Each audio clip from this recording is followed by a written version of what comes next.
Howdy gang, Frankie Dave back again on YouTube. Today I have another update build report on my Trumpeter Albatross SA16B and 148 scale. As from the last update video that I've done, I went ahead and let the filler dry. In between was showing little builds I've done in the past, entertain you a little bit until we get back to the build on my Albatross. So I've been turning to on this bird pretty much all day today. Once the filler has dried, it's time for the sanding process. Using 300 grit wet and dried sandpaper, all wet, I used plenty of water. I removed the filler and gave it a coat of primer. I mixed up a coat of gray primer on there, see if there's any imperfections. There's none.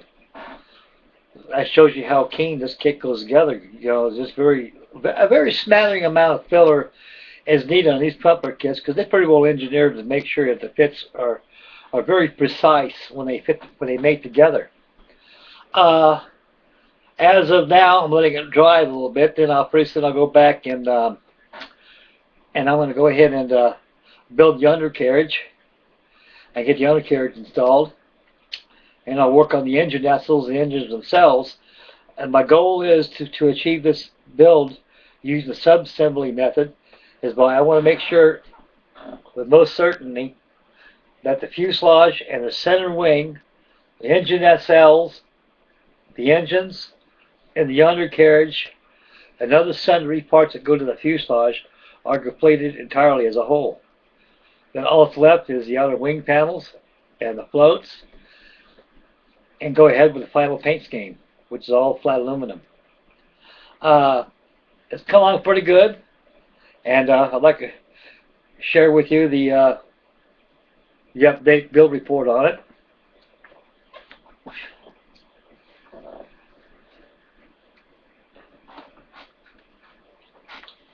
Here it is, folks, this update. I sanded all the filler off it. I mixed some white and black paint and made gray primer out of it. All airbrushed on there.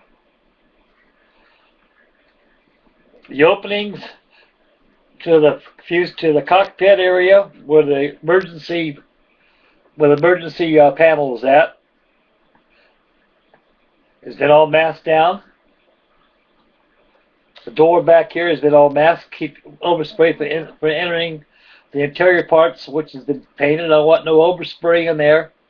The same thing goes right here on these parts, on your emergency escape panels on there, in case this airplane is an emergency bailout procedures, if something ever happens, it's an emergency exit. That's what it is. So both emergency exits have been filled with tissue to prevent overspray from entering inside the details. So far it's come out pretty good, folks. There's no imperfections on it, as you can see. Right here is removable right here. I forgot to mention, this is a movable excess panel right here. A little closer so you all can see it a little bit, fellas. Right here, this little square area here, that's emergency excess panel for the crew to get out in case something ever happens. You can't get out by the side entry door. You can get out from the top, so it's removable so you can be able to see the interior. That'll be explained and viewed once the model is complete. So the center section of the fuselage, along with the center wing section, has been painted using primer paint. So I'll let the primer dry a little bit. Then I'll go back and construct the undercarriage and other small sundries that need to be added to the fuselage before the final color is painted.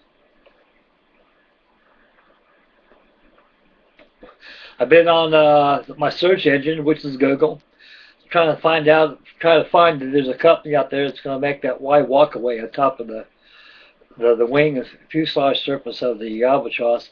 So far, none yet. There's no aftermarket parts yet being made, but there's been a lot of talks about it. I've been doing checking out a lot of reviews on it. There's been a couple of guys out there who are working on it yet, but Costa No Cigar, there's one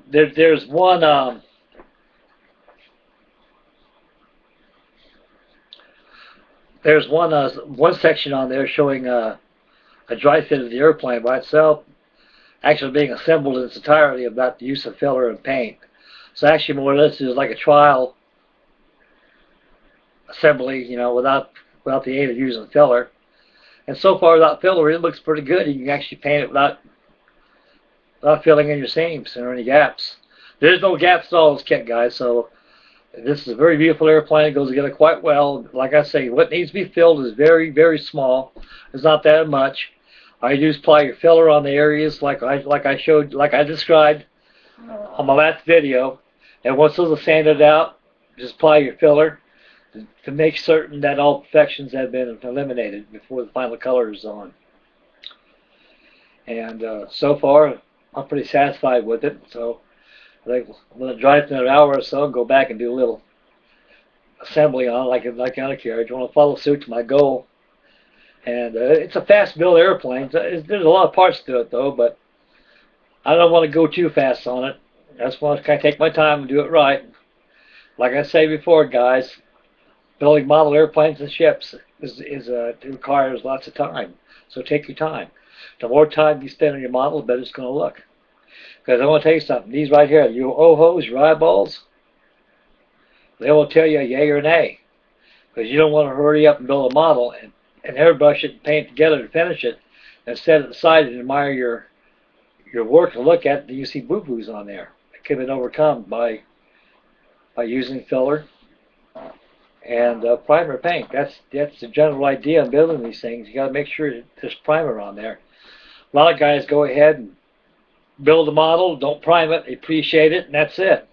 Appreciating is a good method. It's an excellent method, though, but I'm old school all the way, as you fellas all can tell. I just more or less just go ahead and prime the model and go from there. I'm not too keen on weathering models. I've weathered a bunch, made them look good, but I don't like them all weathered up like that. I like them fresh and as new as they came out of the factory.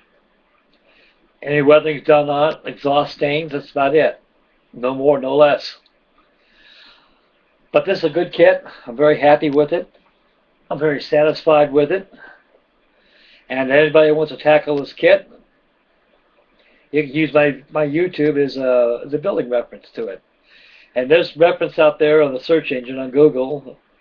There's a few things out there, a lot of reviews of the kit, but no cigar when it comes to its assembly, except one website I went to. Some fellow, I guess he worked for Trumpeter or something, built the model together without using either filler or putty, as I described earlier in this video. And that'll be that for that. So I'll probably have updated another update probably by tomorrow for the undercarriage and everything done on the fuselage, and pick up after I left off after priming the airplane.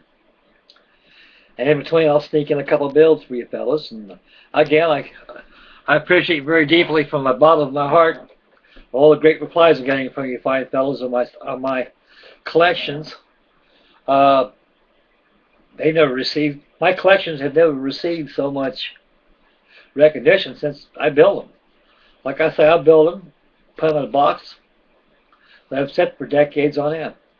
Same thing, this Albatross is going to go right into a cardboard box. I built a cardboard box for it yesterday out of cardboard. It'll fit very nicely in there once it's done. So once y'all finish this plane, you guys get first-hand peek of it, and it goes back in the box, and I'll go to something else. Well, hence my grandfather clock in the corner is telling me it's time to sign off here. I'm getting pretty close to my cutoff time, so I don't want to overstep my boundaries. And I appreciate everybody out there with your comments. I'll fire them away and do the same for you. And please subscribe. And thank you again, good fellows out there, for tuning in and watching my build presentations and my builds of the past. Very delighted and very honored to you all. So thank you very much, fellas. We'll catch you on the next YouTube presentation, which will be very shortly. I got something I want to sneak up on you guys. You guys will like. So thank you very much, fellas. Thanks for tuning in. May God bless. We'll catch you later. Bye now.